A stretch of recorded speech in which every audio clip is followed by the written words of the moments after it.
right, folks, another edition of Fantasy Football Island on Fantasy Sports, powered by DSP Media. Jeff Thidoff with you. Tito, they call me. I am at That Happens on Twitter. He is Chad Rink, at Chad Ocho Rinko on Twitter there.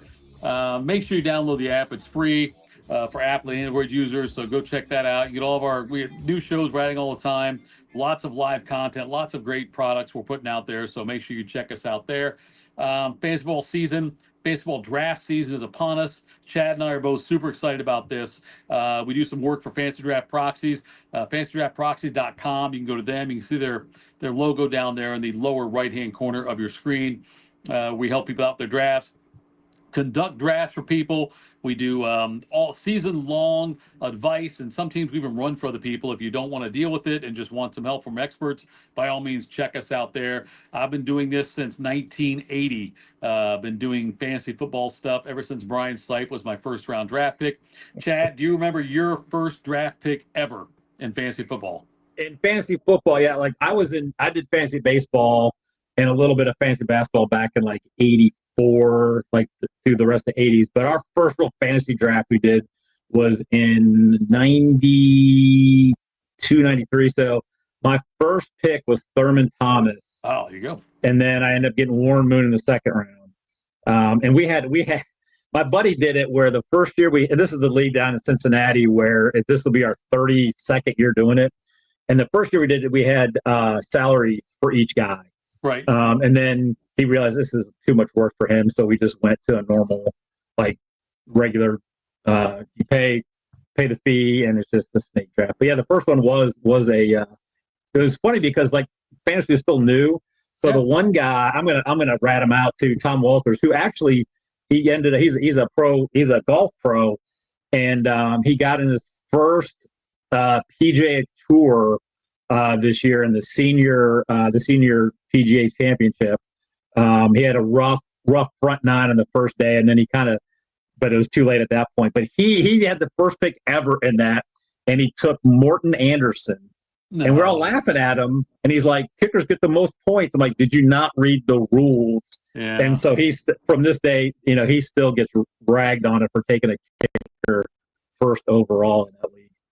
Well, the reason I started playing fantasy football in 1980, I was in the third grade, and we had a teacher, Bruce Stassforth was his name, and there was a group of us guys who were huge football fans, like 7 of us maybe, but anyway. And so to get us to focus on math, we would every Friday have a draft. So the draft was every Friday. We did a draft before school let out. And you would draft a quarterback, 2 running backs, 2 receivers, a tight end, and a kicker. It wasn't defenses back then. And then when you came in on Monday, you had to get the newspaper, and look up the box scores and tabulate your own stats and figure out things like completion percentage and average points per game, yards per carry. Had to compute all that stuff to get us to do math. And it was brilliant, and that's how we started doing it. But he also told us, though, he told me later on, when I started doing a Fantasy Football podcast, that he had been playing as early as 1969. And they would, at a bar in Cleveland, they would go in there on Sundays to watch games and stuff, and they would do drafts on Sundays and bet money on it and stuff like that. And they would draft their own teams. And that was like his first exposure of something like fantasy football was 1969, which is amazing to me. But anyway, the fact that that's what got me started into this. And now here I am doing this, what is it now? 45 years later. Oh my God, I'm old. 45 years later that I'm still doing fantasy football. All right. I want to ask you this, Chad. Since the last time we talked, the Aaron Rodgers signing became official. He's in camp and all that stuff. TJ Watt's not. That's a whole other story. But Aaron Rodgers being with Pittsburgh now, and he has said that he will serve as a mentor to Will Howard. And they've got DK Metcalf there. They just acquired Jonnu Smith as a second tight end in there. They seem to be content with having, Roman Wilson or whatever, Calvin Austin's the number 2 receiver there. But really, I think the tight ends are the number 2 and 3 receivers, but whatever. What is when you heard the news Aaron Rodgers to be the starter there, how did that affect, or did it affect, how you viewed the Steelers offense? Well, I viewed it anyone almost would have been an upgrade over Mason Rudolph. I think Will Howard could have been okay, but he's a rookie quarterback, so you never knew. So I think if you have DK Metcalf in like a dynasty or keeper league, you're happy with Rodgers because Rodgers likes to throw to his main guy and keeps looking. He gives that guy a ton of targets. DK Metcalf is going to be that. The only issue is I think this team's going to try to rely on the defense. So if Rodgers throws the ball more than like 28 times in a game, I would be surprised. I doubt he'll hit that much because I think they're going to try to keep him upright, try to make the playoffs, and just run slow the clock and everything. So outside of Metcalf, there's really nobody else in that offense. And so if you have a defense can contain Metcalf, double him. They do have the two tight ends, so I think I'm not excited about the Steelers' offense, and I think it probably, especially when losing Pickens, I think it's going to make me move Metcalf down in the wide receiver rankings. So Rodgers, in the last 10 games of last season, had 18 touchdown passes and 4 interceptions, completed a good percent, like 67% of his passes. And, like the optimist in me as a Steelers fan is like, well, that's when he recovered from the injury. Because we saw Kirk Cousins struggled last year in his first games back after the year off because after the Achilles injury, he struggled when he got back into his first few games. Rodgers struggled with the Jets same way after, say, the first 6-7 games, whatever it was. But over the last 10 games, Rodgers was damn good. Now, I know he's not the same mobile quarterback he was. He was 41 years old, obviously, so it's going to change a little bit. But I'm optimistic, but there's a lot of things have to happen for me to really believe it. One of me, Rodgers got to be the same way he was, but also, Smith was great last year. Smith had a career year for Miami, especially the second half of the season for him as well. I like Freiermuth. I like Smith more as far as a fantasy guy goes for consistency's sake. So that's why I'm wondering if Smith is actually the number 2 receiver on this team. Yeah, I think so because I think Freiermuth's a better blocker, and then so they'll use him, and they'll use Freiermuth at times, and he's a good receiver. But I think Smith's going to probably be more of the wide receiver too. It's going to be interesting to see how many targets Metcalf's going to see because Metcalf could be just doing slants. I mean, it just will wait how this offense looks. I just don't see Rodgers just slinging around, and he's going to find the tight ends. Like I said, I think Metcalf's probably most of his are going to be anywhere from like 4 to 6 receptions, anywhere from like 40 to 80 yards. And, like with touchdowns, you never know. Like he if they get down in there, you got 2 tight ends that can score down there. So I don't know. I don't. We'll go to look at some rankings. I just don't know if Metcalf is a top 10, 12, 15 wide receiver for me this year. I'm with you on that. Yeah, it's a value guy for him. And look, I'm not trying to advocate that Rodgers should be your starting quarterback. He should not be your starting. If he's your starting quarterback in fantasy football, you better be loaded everywhere else because that means you've got damn good running backs and receivers. If Rodgers is the guy you're counting on to be your QB1 in a PPR type league. So, all right, let's play a little bit of wide receiver roulette. I'm gonna throw a couple guys out at you. I want to know which one you would take. Let's start with this. Marvin Harrison Jr. in Arizona or Ladd McConkey? I think I would take Marvin Harrison Jr. just because I think, one, he's more talented. 2, I think that team's going to throw the ball more than the Chargers and Harbaugh are going to try to run the ball. They'll throw it here and there. Right. I just think Marvin Harrison Jr. is going to take a step up. I think McConkey he might have hit his ceiling last year. I think Arizona is going to probably be down more. I just think they're going to throw the ball more with that team. I think Harrison is just more talented. So I would take Harrison over McConkey. And I think probably, I don't know ADPs, he may be able to get Harrison later than McConkey, or they might be right around the same. The thing is, though, you look at the two of them, McConkey overperformed last year. Harrison underperformed. I think that's fair to say Right. that Harrison certainly underperformed. And we know from watching here in Columbus, we know how damn talented Marvin Harrison Jr. is. So it feels like there'll be a bounce back for him. Another year with not only him with Kyler Murray, but Kyler Murray with him. You know what I mean? Like Yeah. they get more familiar with each other now. And I get the sense Harrison will be better this year than McConkey also. McConkey certainly had his moments last year, and like I say, overperformed. But you're right. They're going to run the ball more, I would think, with the Chargers. They're going to run the ball a lot more than they did before. And honestly, the Chargers might be in more competitive games than the Cardinals, and the Cardinals may be forced to throw more than the Chargers will, just because the Chargers are a really good team. And I think that you might see them in closer games that lends itself more to, ball control, running it and everything, whereas the Cardinals might be playing behind. So I think I would go Marvin Harrison Jr. as well. Okay, let's go to the next And one. Harrison, you can get Harrison around later than McConkey right now, according Perfect. to ADP. Yep. Yeah. How about this one? Let's do CeeDee Lamb or Justin Jefferson.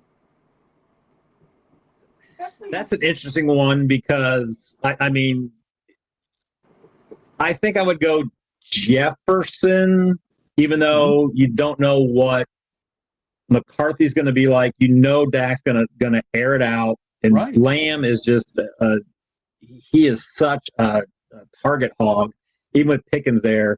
And the Vikings have some other good weapons as well. But I just love Jefferson with his talent. I think he's just so good. I don't think you go wrong either way. If I'm sitting there and Chase and Bijan are both gone, and I'm between Barkley, Jefferson, and Lamb, I'm probably going Jefferson. My concern with if you buy into Jefferson, then yes, you're buying into McCarthy. And I don't think I can buy into McCarthy yet. I'm not there yet with that. And look, I know that Minnesota's got the staff to develop quarterbacks. We saw what the hell they did with Sam Darnold. You know what I mean? Yep. We saw what they did with Kirk Cousins. We know they can do that. But I'm not ready to go put all my chips in there on that one. I'm with look, Jefferson is the more talented receiver, the more dynamic receiver. I love Justin Jefferson. But in a redraft league, I think I'm going CeeDee Lamb here. I think Prescott's going to be healthy. I think the Cowboys are going to sling all over the place. They might not stop a lot of people. Micah Parsons also his contract situation, but right. I give Lamb. I would take Lamb slightly over, but they're very close. Justin Jefferson. But now let's go to the next guy. You mentioned him, George Pickens now in Dallas. Do you like George Pickens or T. Higgins in Cincinnati? I think I go T. Higgins. I think Pickens' role is going to be to just run downfield, spread the offense, and he'll have some big games. I think T. Higgins, especially in a PPR, T. Higgins, some games T. Higgins, he outperforms Chase just because they're covering Chase more. And Higgins, I think Higgins could be a one on a lot of teams where I don't know if Pickens could be. And I just think that with that offense in Cincinnati, outside of Chase and Higgins, there's not a lot of other guys to get targets where with Dallas, the tight ends there that they'll throw to the blue. So I like Higgins over Pickens. When I look at it just straight statistically, I would say Higgins. But based on, and I'm cheating when I say this, but based on where you could draft them, I think I like the chance of getting better value with Pickens. Yeah, I think you can get Pickens like 3 rounds later. And so that's what's going to, and I never told you the rules of the game, so I don't care. But anyway. No, but that's you got to take into that consideration. You're thinking of 2 guys. It's always about where do I have to draft them. And I think I would like the value on Pickens, plus the guy I would take 3 rounds earlier than taking Higgins, and the guy I'd take 3 rounds later. You know what I mean? Like that's kind of the way I'm looking at it. I think that Pickens was very much hamstrung by the lack of quarterback talent in Pittsburgh. He was immature also, no doubt about that. I've heard stories about the immaturity thing, but I think this is a great based on the fact he's immature, makes him perfect for the Dallas Cowboys. Like this is like You know, he's like he should be the logo, like the Jerry West logo for the NBA. Right. George Pickens should be the logo for the Cowboys now because that's the perfect personality there. He's got Alvin Harper written all over him with a little bit of Michael Irvin attitude. So There you go. it not Michael Irvin talent though, but I think Pickens though for the value. I think I'd rather go with him over T Higgins. They'll both be great, but I think I'll go Pickens slightly more. Here's a couple other ones here. Let me mark Alvin Harper reference on my bingo card. On your bingo card there, you got that. That's a great pull by you, Alvin Harper. The number 2 guy there. Yes, I was going to go J.J. Stokes, the 49ers, but I figured I'd wait and save him for later. Jameson Williams or Rome Odunze?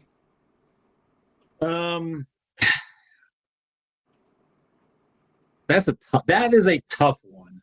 Right. Because I think the Lions offense is going to maybe take a step back. I think the Bears offense is going to take a step forward. Yes. I think I'm going to go Rome here because I think he could emerge as the Bears wide receiver 1 over DJ Moore when all is said and done. I'm a Bears fan, so that's going to lean it that way as well. But I love Jameson Williams' talent is so good. I think Jameson Williams is one of those guys where I think 2 or 3 games in a year he could just go off. But then he could also have a 2 for 17, where I think Rome's going to be more consistent. And they're going to find ways, I think, to get him the ball more. So I think I'd go Rome over Williamson. Even you probably got him in around the same area. Rome might be a guy you can get later. I will check. It's much like before when I told you if you're buying into Justin Jefferson, you're buying into JJ McCarthy. If you're buying into Rome, you're buying into Caleb Williams, right? Yeah, and I think I saw enough last year with Williams. Yeah. With the poor coaching that I was not a big Williams fan to start the season. After watching him last year, I'm like, okay, he's got some it factor stuff. He can really throw the ball well. He just, I think, needs to be polished, and I think Ben Johnson can do that. So, yeah, I am buying into Williams. I think I'm probably with you taking Rome over Jameson Williams. When you said you're buying into Williams, you meant Caleb Williams, just to make everyone clear. I think you said Jameson Williams. Yeah, I was buying into Caleb Williams. I think I'm with you. I think I like the Rome pick over Jameson when it comes to these guys. And I think that Jameson, if they both play to their ceiling, I like Jameson better. But I like Rome's chances better of outperforming Jameson this season, if that makes sense. Yeah, I think the Bears, too, are probably going to be I think they're going to throw the ball more. I think that the Lions are going to rely more on the run.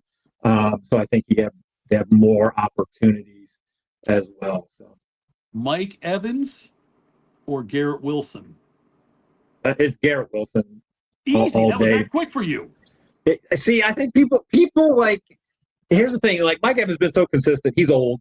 Godwin's going to be back, so he's going to, I think, get more of the lion's share and take some of the targets away. I'm telling you, Garrett Wilson. I know if you look at his finishes in fantasy so far, they have not been great. Mm-hmm. However, it's one of my defects. I like Justin Fields. I think he's decent. He knows Garrett Wilson. They played together in college. Mm-hmm. They don't really have any other targets, and I think he's going to get a ton of targets. I don't think the Jets are going to be great, so they'll probably have to pass more. I like Garrett Wilson over Mike Evans. So, isn't it kind of funny though, Chad? The way you can make the argument that they have no one else to throw to. Like Wilson's the guy who can get the targets. That may be true, but in some situations you might say, well, Wilson's the only guy they got. Teams are going to key on him, so it'd be hard to get into the ball. Like that's where you got like balance the two. I don't know what the answer is because I'm with you. Like I like Garrett Wilson too. I think that Wilson's and I feel like Wilson and Justin Fields are from the island of misfit toys where they've been screwed. Fields with the the lack of good coaching and the no faith and whatever. Fields should have been the starter all year last year for Pittsburgh. He should have been. And he should be the starting quarterback this year for Pittsburgh. He should be. So he gets cast aside like this, and now he's almost ostracized and going to the Jets. You had Garrett Wilson, who never meshed with Aaron Rodgers. And before that, you had Zach Wilson. It's not, both guys have been screwed. So I'm rooting for both of them, Buckeyes. I think Garrett Wilson probably. Also, we mentioned Tampa Bay. They do have, Godwin coming back, who was on pace for a monster year last year before he screwed me and got hurt, selfish bastard. But they also have Emeka Ibuka there now too. They also used a first-round pick on. So look at this is last year for Garrett Wilson targets. Okay, this is starting from week 1: 11, 6, 9, 8, 23, 10, 9, 8, 10, 6, 8, 10, 10, 6, 7, 8, 5. I mean, that was last year. Yeah. I know, Fields, they may not throw the ball as much with him, with Hall being back, but he's going to get the targets, I think. All right, let's look at a couple of second-year players. Brian Thomas Jr. or Malik Neighbors. They're in the similar range as far as where they're getting drafted. Brian Thomas Jr. in Jacksonville, Malik Neighbors with the Giants. It's Malik Neighbors. I like Brian Thomas. I'm telling you, I think Thomas is he was great last year. I don't think he can repeat that. And most of that he did it with when it wasn't Trevor Lawrence there. He and Trevor Lawrence didn't really mesh well there. I like Malik Neighbors. I like the talent of Neighbors. And I know it's Russell Wilson and it's Jameis Winston. I mean, if Jameis is there, then give me Malik all day long because he's just. But I like Neighbors. I think I like them both. I just, I think Thomas is probably going end of the first. Are they both? Because I know Thomas had been going both going. Yeah, I've seen them both going though, first, second round in different. Sometimes Neighbors first, sometimes Thomas first. I mean, it just depends. They're right there, in that mid to late. So, I would rather not take either in the first round. No, but I think I just take Neighbors. Both offenses I think are not going to be good. But I think the Giants may throw the ball more. Although Liam Cohn there could scheme some for that. So I like Neighbors, and I would probably take him 9 out of 10 times over Thomas. I'm taking Thomas in redraft leagues. I think his dynamic talent had a fantastic season last year, and they're both going to be good. It's. But let me ask you this then. Okay, we're talking redraft leagues now. Let's talk dynasty. Okay. Neighbors or Brian Thomas Jr. I think Neighbors. Howie Mandel, the way I said that. Deal or no Neighbors or Brian Thomas Jr. Chad. Yeah, I should be the one doing the Howie Mandel with my bald head. You're right, you should be. Yeah, so I think Neighbors still. I think if I'm taking Neighbors over Thomas in redraft, I'll probably take him over in dynasty as well. Neighbors, I was like, I don't know if he's gonna be that good, and he looked so good last year. And I think, I don't know, they're probably the same. Malik Neighbors is 21. Thomas might be 22. 22. So there's not a huge age difference there. So I think I like them both better in dynasty than in redraft. Sure. Yeah. Where you have to take them.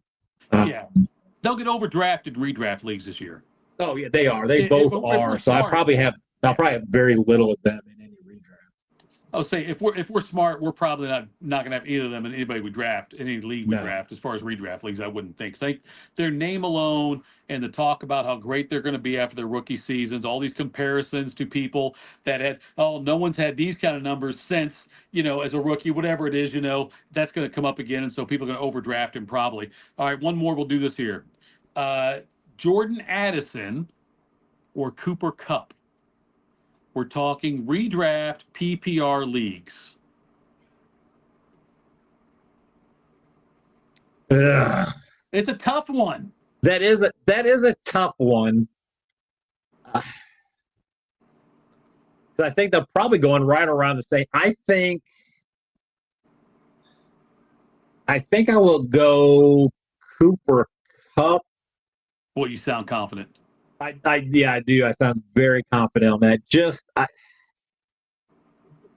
I mean, Addison had a good season last year. I don't know. I don't know. I don't even know why Cooper Cup. I think Cooper Cup. I see, and I'm like you on that one, Chad. I think I would say Cooper Cup without realizing he's not Cooper Cup anymore. Like, he had a decent end to last season, and when he's healthy, but he's going from Matthew Stafford to Sam Darnold. And maybe that's fine. Maybe Darnold's more like what we saw last year than what we saw in the first 5 years of his career. Maybe he is. But he's going to Sam Darnold. I feel like he and JSN are very similar in the types of targets they will get. So, logic would say go with Jordan Addison. I'm going to tell you, though, because I still don't buy into McCarthy, I'm going to go Cooper Cup here in a PPR type situation. It just feels he did a good job. Yeah, he did a good job of picking a bunch of guys that I probably was not interested in drafting. Right. So that was a fun exercise. So yeah. So and so we'll make sure that Tim is documenting all of this. I'm sure he's feverishly taking notes so we can see at the end of the season which one we're right and wrong about. But folks, this is fun. Chad, we're going to have to do more of these things. We're getting closer to the, and by the way, people might think, oh, this is really cool you're doing it. Honestly, it's for my purposes. I'm doing it so I'm forced to do my research and my knowledge for my drafts. So I'm sharing it with you guys, but I'm telling you, this is all about me. WIIFM, what's in it for me? That's why I do it. I bring Chad along so I can pick his brain before we draft against each other. It's all selfish stuff. It's the Tito show, and that's what I try to do. So it's all about me. But Chad, we'll do this again soon. It was good stuff tonight. Make sure you follow us, like us, all those things. Download the app. He's at Chad Ochorinco. I'm at That Happens. Fantasy Draft Proxies, where you can go. Chad will draft your team. He'll do a fantastic job. They'll run your team. We'll do all those things.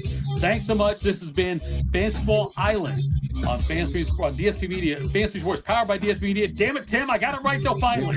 Have a great night, folks. Internets.